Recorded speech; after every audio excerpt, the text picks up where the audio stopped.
శక్తి శౌర్యమై ఎలా ఉంటుందో నా పాత్ర రేపు చూడబోతున్నారు. అంతే చెప్తా ఈ సినిమా గురించి, అంతకంటే నేను చెప్పను. చూస్తారు సినిమా. చెప్పేదంతా మా బోయపాటి గారు చెప్పరనుకున్నా, కొంచెం చెప్పేశారు సినిమా గురించి. సో అటువంటిది అఖండ చిత్రం.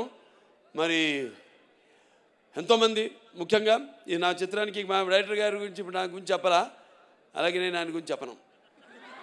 ఆయన నా గురించి చెప్పలేదని కాదు, కానీ మేము చెప్పుకోవడానికి ఏముంది, 3 ముక్కలు, ప్యాకెట్లో 3 ముక్కలు, 3 నిమిషాలు మాట్లాడుకుంటాం ఏదైనా సినిమా చేయాలనుకుంటే, అంతే.